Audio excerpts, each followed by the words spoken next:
Her history and alarming connections are mostly unknown to the American people. Who is Huma Abedin? What do we know about Hillary Clinton's #1 aide and sidekick for 20 years? Hillary spoke at Huma's wedding saying, "If I had a second daughter, it would be Huma."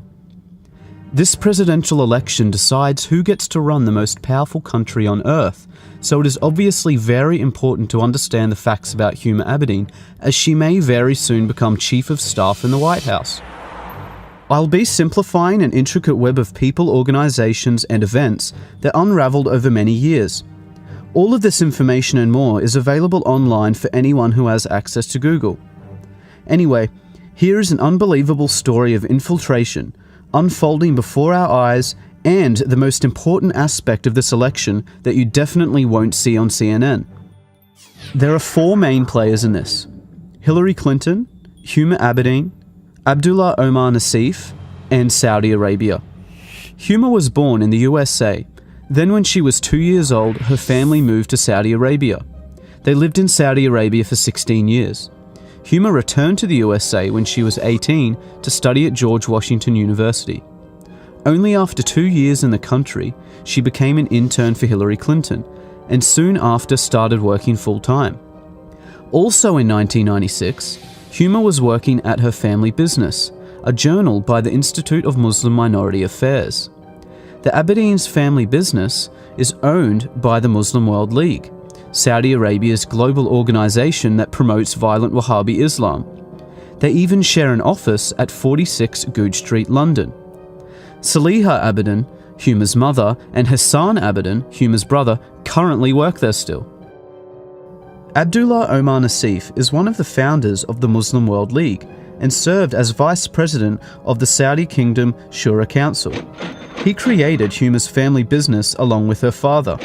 He also funded Al-Qaeda and Osama bin Laden, as did Saudi Arabia, for many years. His organization was declared guilty of funding Al-Qaeda terrorism by the USA State Department.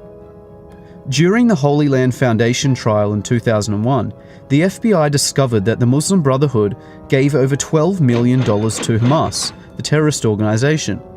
They also found the secret 18-page plan for the Muslim Brotherhood, which explains that their work in America is a kind of grand jihad in eliminating and destroying Western civilization from within. This document is available online in full.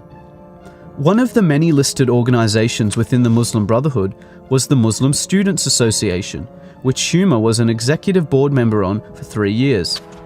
Only 2 years after Huma left, Anwar al-Awlaki, the Al-Qaeda member and preacher to 9/11 hijackers, became chaplain of the same Muslim Students Association that Huma was a part of.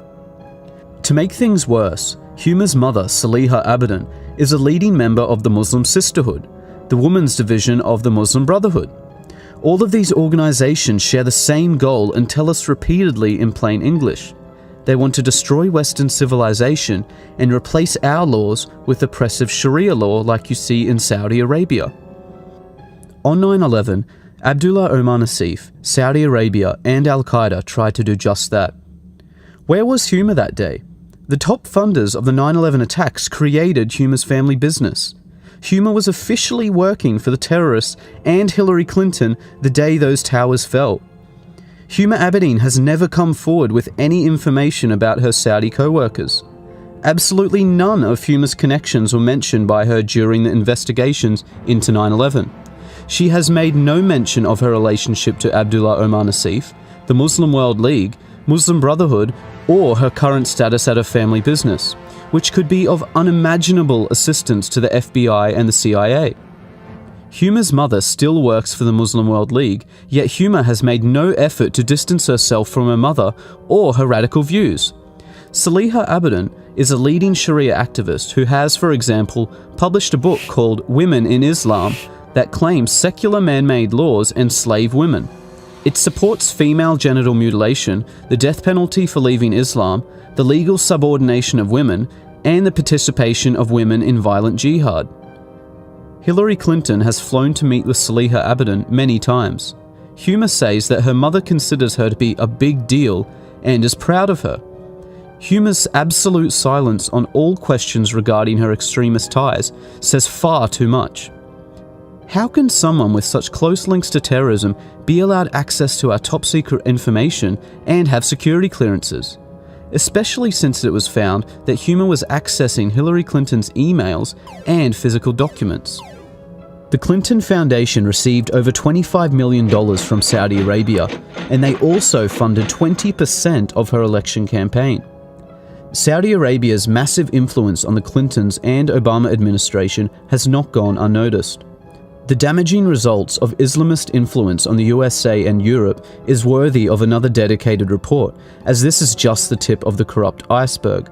But you can no longer deny that Hillary Clinton is actively working with a global movement whose goal is to destroy Western civilization, just for the selfish benefit of money and power. Huma is the previously hidden link between the Clintons and Saudi terrorism. Dozens of other people and organizations were left out of this for length. Any rational person should have high standards of evidence for claims such as this. So here is the fastest way to prove Huma's tie to Abdullah Omar Nassif that you can look up for yourself and is sourced by their own websites. Start at the website of Huma's family business, the Institute of Muslim Minority Affairs. See that Huma's mother, Saliha, and Huma's brother, Hassan, currently manage this company. Now go to the website for the Muslim World League, owned by Saudi Arabia and Abdullah Omar Nassif. Note the address is listed by their website, 46 Goodge Street, London. Now, back to Huma's family business. If you scroll down, you see that same address, 46 Goodge Street, London. Clearly anyone can prove in seconds that Huma's family business is owned by Saudi Arabian terrorists. Their own websites make no secret of this fact. There are no more excuses for Huma's silence. She has had years of opportunities to distance herself from terrorists and radical views, but would rather simply hide.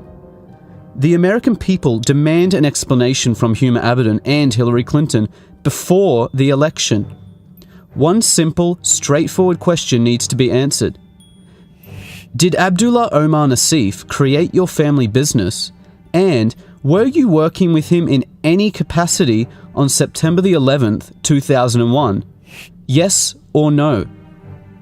This year marks the 15th anniversary of the day Al-Qaeda murdered 3,000 innocent citizens. Let's not forget about it so quickly. Huma's security clearances should be revoked until she or Hillary directly address this national security threat. Unfortunately, in the meantime, because of the overwhelming silence and lies, it appears to be true that a vote for Hillary Clinton will be a vote for Huma Abedin, the Muslim Brotherhood, Saudi Arabia, Al-Qaeda, and a wish for the complete destruction of the United States of America.